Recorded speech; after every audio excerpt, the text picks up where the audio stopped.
Hello, it's Jim Craddock here. It is Tuesday, March 11th, and this is my update. I uh, I know I'm getting near the end of this condition, and I kind of feel like I want to go back over the whole thing and share everything that I have learned about it during the course of it. Uh, I'm not going to do that right now. I think I have enough time that I will have time to record that in the future. So obviously, I'm telling you, I guess, at least for now, I think I've settled into a little bit of a pattern where I know what's going on. And I know that I've got some amount further here. And when I say some amount, I don't mean months, but it could be weeks. Yeah. It is definitely changing. And so I'm going to cover that today, I think. And uh, so uh, the where I'm at in my condition is, this is an iatrogenic condition. So this is caused by treatment. And this is I, something that saved me from another condition that I would have died from. And so here I've got 30 years, but during those 30 years, there is this Rube Goldberg type cascade of things that happen to your body as it cannot get rid of the electrolyte that it would normally get rid of just by you voiding. And so those electrolytes, the pituitary takes over and it's pushing them initially into your epidermal layer. And, I think the thing that, if I could point at one event in my life that wasn't, with me in the hospital or anything like that, and I could say, okay, this shows me that something truly bizarre is up, it would have been that first year, okay, when I'm out and I'm having these issues with uh, various things going on, but one of the things that I had going on was I was just losing all this weight, and it was all water weight, and I could get in the shower and literally see my foot take on water, uh, and so I went to the pool. And I was having also, let's just say, polyuria issues, and so I could go to the pool, so I went to the pool, and this was my way of combating it. And I've got a membership, and the very first to a gym, and the very first day of my membership, I went and jumped into the pool. Okay. And literally felt like I was drowning within a second of jumping in that pool as my body sucked in all of this water. And I went back day after day. I couldn't, all I did was climb out of the pool that day. I was done. I mean, literally, I was done, exhausted. I jumped in the pool and I barely was able to crawl out. And that's how much strain it put on my system as it pulled in all that fluid. Uh, and then I went and had polyuria. But then, I kept going back and going back and going back. And so I think I reached some type of equilibrium there with the electrolytes and the fluid in my system and stuff. And it really helped me. But I can tell you that that is the one thing that I would point to that is the most bizarre uh, occurrence. And it just shows how, okay, there's definitely some extremely strange electrolyte imbalance in my system for it to literally pull water into me. I mean, and then for me to have to go void it immediately, I mean, it's just ridiculous. So anyway, where we are today is all those electrolytes over time, they've gone through the skin and they've gone through muscles, and your body it's constructed into these areas that are, while you think you're kind of one large body, you're actually kind of layers of systems. And so you can't just get from one layer to the next layer without, changes going on. And so that's this whole Rube Goldberg effect over the years, and such that you can be in a condition this far down the line, 30 years down the line, where there are things going on in my body that no don't go on anybody else's body. So when I say X is going on in my body, and they tell you, well, that's not possible because this would happen. No, it is possible because what they're saying would happen can't happen because Y has already happened or Z has already happened to me, and it has made these other things possible. So right now, what's going on, and is, so if you can imagine my colon, all right, and what happens is the my system, so fluids from my system, they don't stay inside my intestines and then get absorbed into my blood system and then processed through my kidneys and out my body. They actually pass through my intestines into my abdomen, and some of them get picked up and stuff like that, but most of it passes all the way out through the bladder. Like, so this is a process. So, but if you think about this, so if there aren't any irregularities in that process and it is working, and it's not supposed to work, and I understand that, okay, but if that process is happening, okay, uh, it, it can be stable, let's just say. So that could be happening for a long time, all right? But over time, all right, you get this uh, problem where everything becomes, I think if I remember correctly, so everything, so in your colon, you have this very high osmolality, and everything gets thinner and thinner on the outside out there. And then eventually what will happen is the fluid, okay, will the at the boundary, okay, so you've got a difference in the osmolality, which means you've got a difference in the partial pressures, okay, and what happens is the fluid can force its way through into the colon, and when it does that, it damages the colon wall, okay, but so if you can imagine, everything gets stopped up in your colon, super compacted, whatever, and eventually this fluid busts through, and everything, okay, now starts working again. Well, that was a long time ago for me, okay, and everything's been going along and going along. But if you think about what's going on there, so the fluid is coming in, all right, but electrolytes can pass through that as the fluid comes in, okay, and so eventually the electrolytes on the outside, they start getting more concentrated and more concentrated and more concentrated, okay, and then that process of them passing into your bladder, okay, eventually it gets so concentrated that your bladder, okay, can't accept the super high specific gravity stuff, and only some of that water or some of that fluid is getting through, and the electrolytes are being kept out. Okay, so then you've got this situation where, okay, now it's just getting more and more a higher osmolality of that fluid in there. And you've got the additional problem of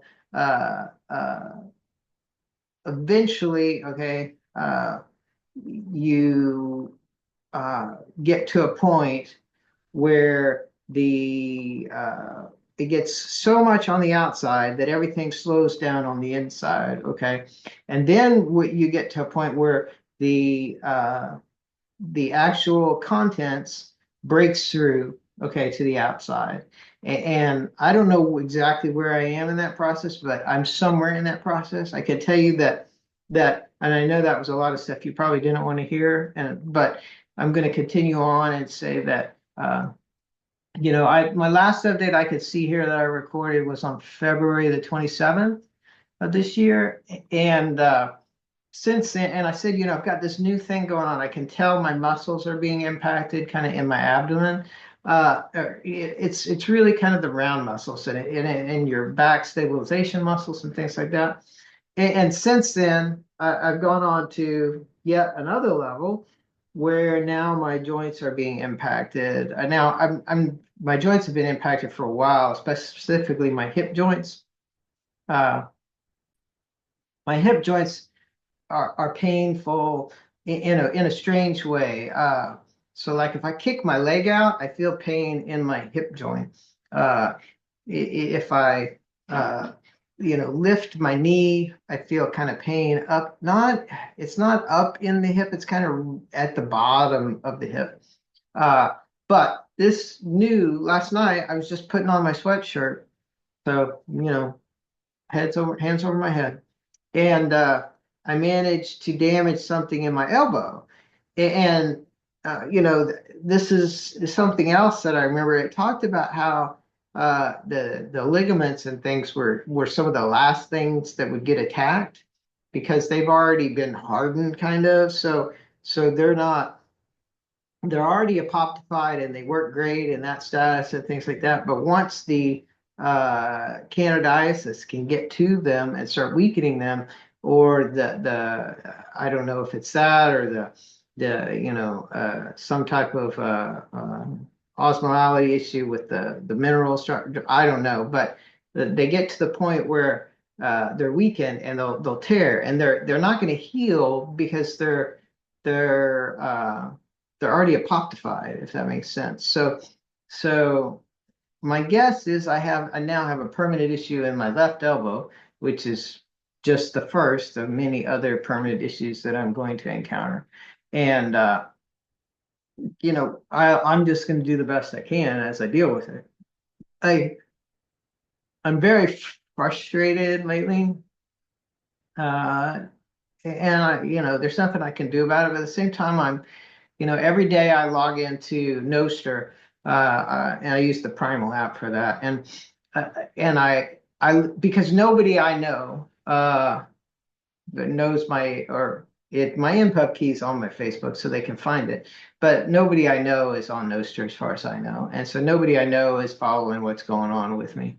And at least on Noster. And so on Noster, I can be me.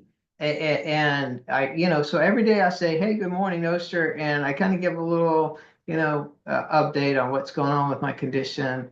And it's yet another place where I can help document the weirdness of this redacted condition that medicine has chosen to, conceal.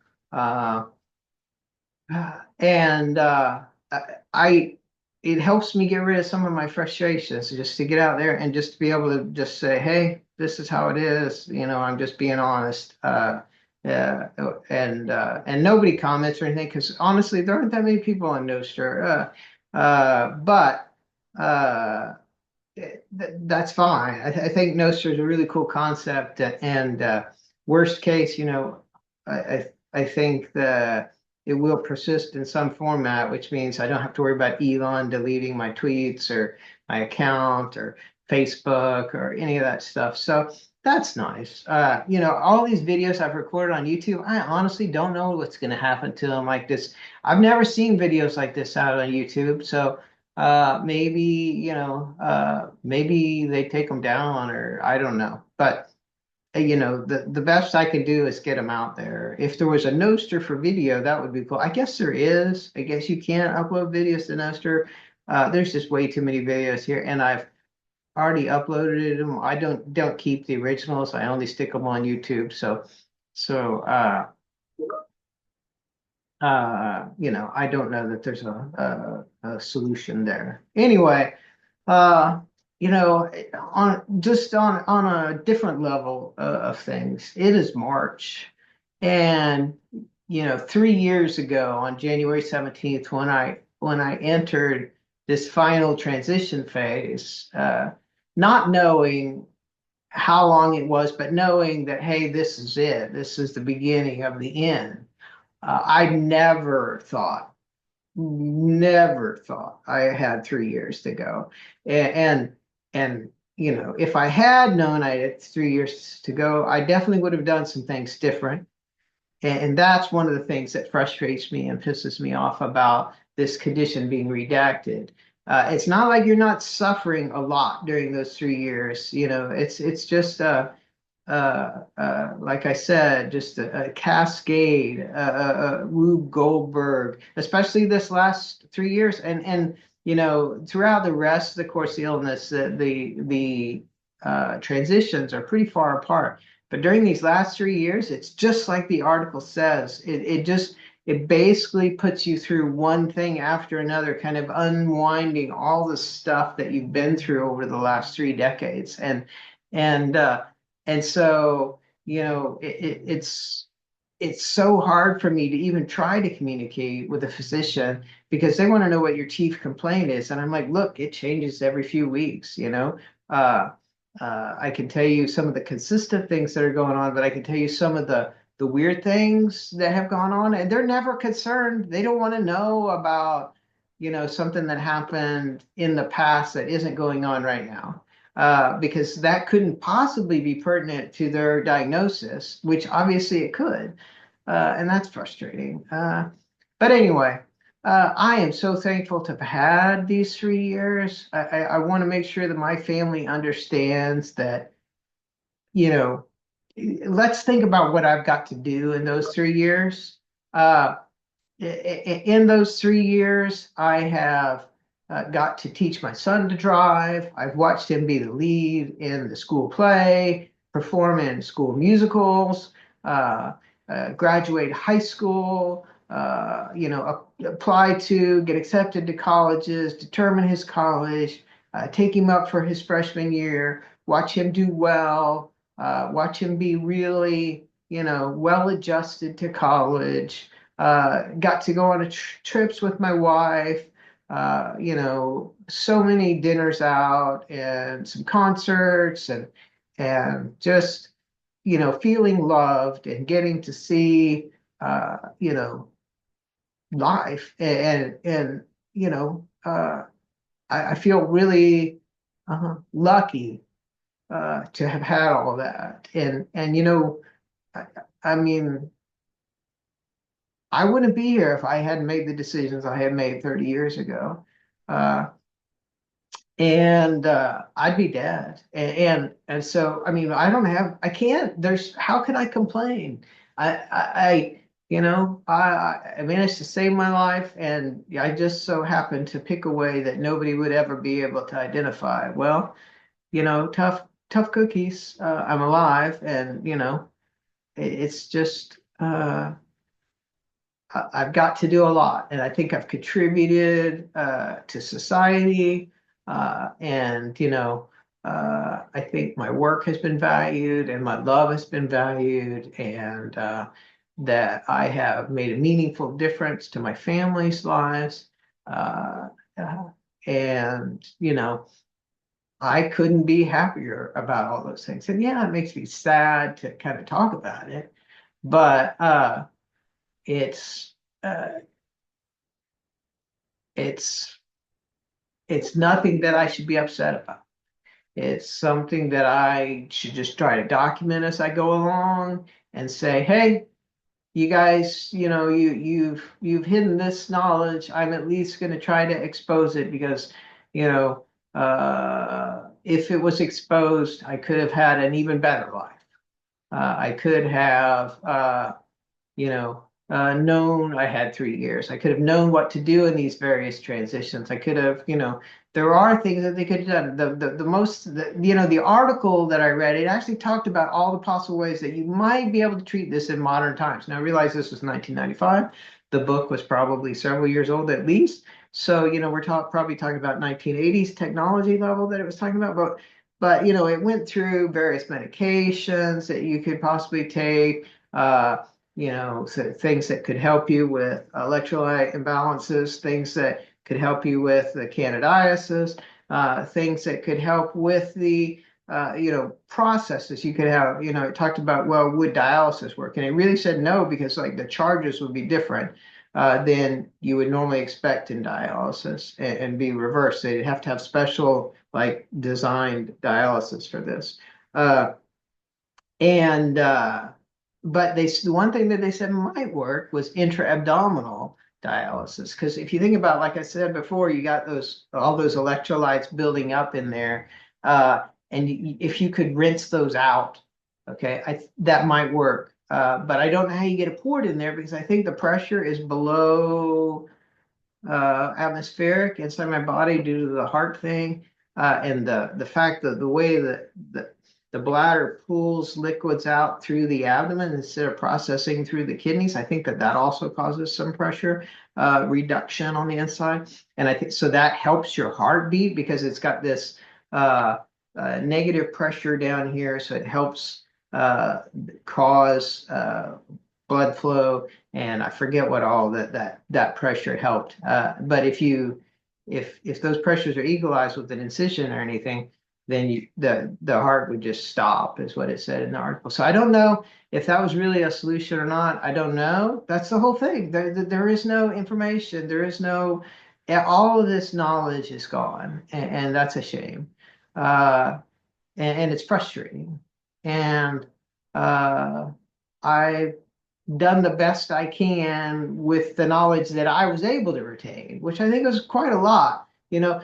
One thing I want to mention is, I did spend a lot of time because remember this was a diagnostic manual, and so they focused on ways that you would be able to diagnose this. One of the things that they focused on, okay, so what would be different about this person, okay? And so it talked about everything from how their body shapes would change through the different phases, okay? Because you put on the water changes where it's going to essentially. So there is phases when you're super tight, or your skin is just pulled super tight because all the water is pulled out of you.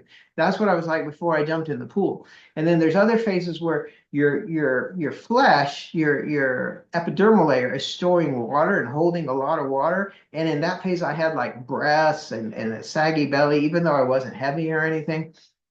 But there are other things that it identified.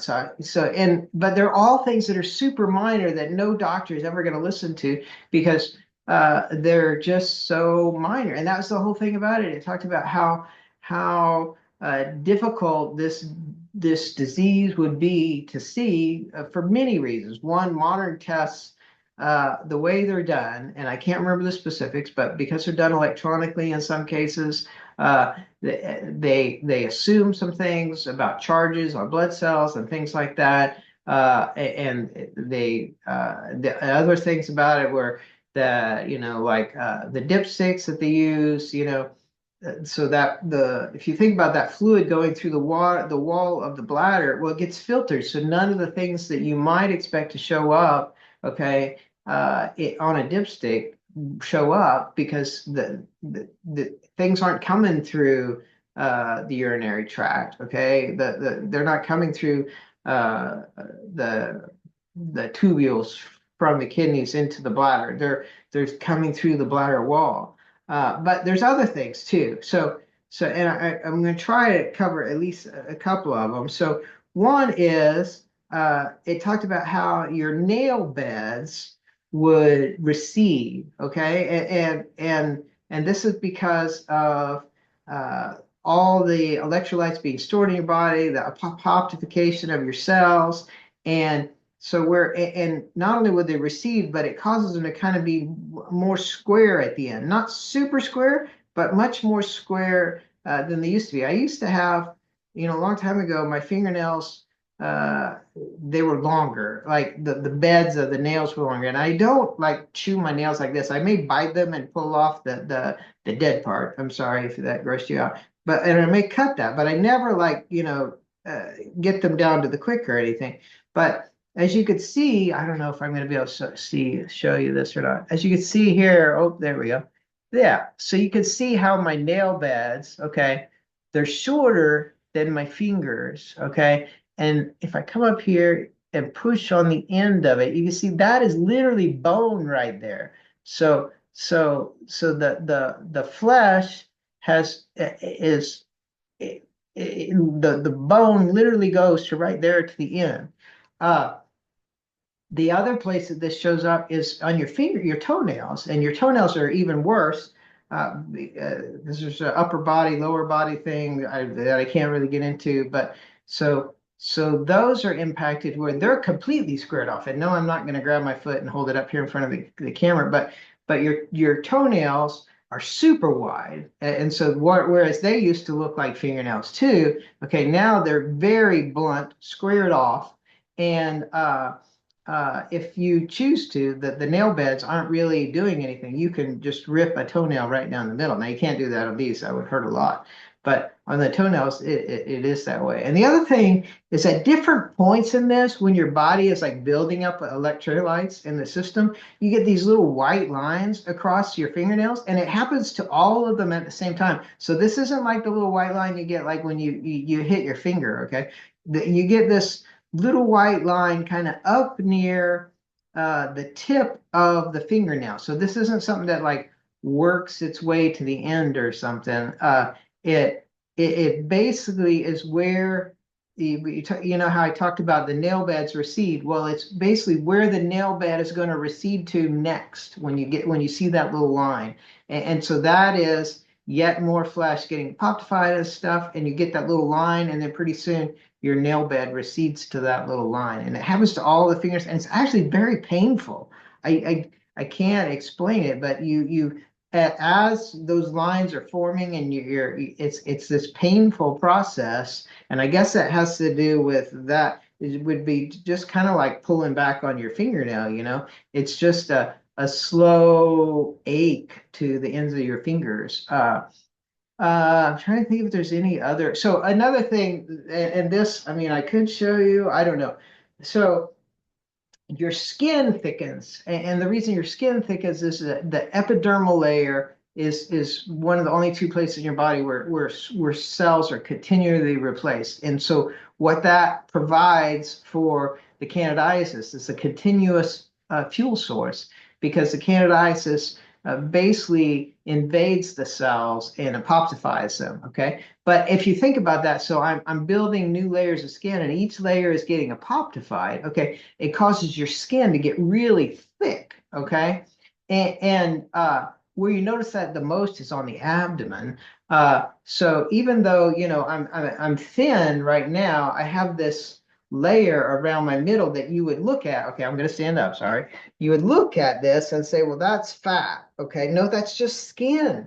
Okay, and the other thing about that is that you're losing all this weight, and you would expect, your ribs to show and things like that, but they don't, because your skin is so thick. And it talked about that in the article too, about how you don't look thin because your skin is literally so thick, and it happens like on your legs. So while your legs have lost so much weight, okay, I would say, I don't know, at least 30% of the diameter of my thigh. And here, this is like above my knee. This is how big you can reach around my leg. Okay, now let's think if we went down to that to get past the skin. That's how big around my leg is above my knee.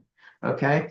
But you don't notice it so much because A, I've always had skinny legs, but two, the skin is so thick, and you can reach down there and grab it, okay? And you could feel all that extra skin, and you would think, well, that may or may not make sense to you. But the way I know that it's weird is if I touch somebody else's leg, okay, the skin, it is not separate from the leg, and this is going to sound so weird, but on my skin, on my leg, and I wish I could show you this, but if you grab the skin, it's loose, and you can move it around the leg. Okay, and it shouldn't be that way. Is what I can tell you. And if you reach down and grab your leg and the skin on your leg, you're not going to be able to pull up, a good pinch and move it up and down. Okay, because it's attached to the flesh that's underneath your skin, just like it should be. Okay, mine is not. It becomes detached, and you get. I forget what it talked about, but it talked about how like that external layer literally is basic and the internal layer is acidic or something like that. And so that's like veins and arteries. And so they become detached like that. And I don't know if I can show you on my arm or not. I can look real quick, but so you can, so this skin right here is the same way on my leg. And now if you reach down to your leg, I'm going to promise you that when you grab it, the skin is not loose like that. Okay, that you do not have loose skin on your leg. And yeah, I'm 55, but no, it's been this way. That's what I'm trying to tell you. I've had skin like this for a long time because of this condition. but it's not something that you can look at someone and diagnose. It's not the fingernail things, not something that, and I'm trying to remember if there's any other physical symptoms that it talked about. Hmm. There was the hairiness of the face. It talked about facial hair was more prominent in certain phases, and I can definitely attest to that. Uh, uh, Trying to think if there is any other physical things. Uh, it's just so hard. It's been so long. I mean, those are the main things that I can remember. Anyway, I'm running out of time here, but I just wanted to give an update and say, hey, stuff's still changing, and the elbow is the latest. And I think I've got enough time to kind of review things in the future. And that I'm thankful for every single day that comes along. And it's actually, I'm not going to say it's an exciting journey. It is not. It is, but I do find it all very interesting, because I remember reading about the condition and thinking that it's so fascinating that the human body could be so complex and candidiasis could be so complex, and and nothing I had ever seen in healthcare even resembled anything like this condition. And it's gone. They just redacted the whole thing, and which is sad because it's just so fascinating. Anyway, I'm gonna go. My name's Jim Craddock. Please share my story. If you're seeing this, that means I'm gone and I died from a redacted condition that somebody chose to not include in medical science for most likely ethical reasons of kind of what it does to your body, and that it's iatrogenic. Uh, Much love to my family. I love you, my coworkers. If you ever happen to watch this video, I've been warning you for 3 years that you need to replace me, and you have not. So, whatever it happens, it's on you guys. Okay? Uh, that's it for today. Hopefully, there'll be another recording.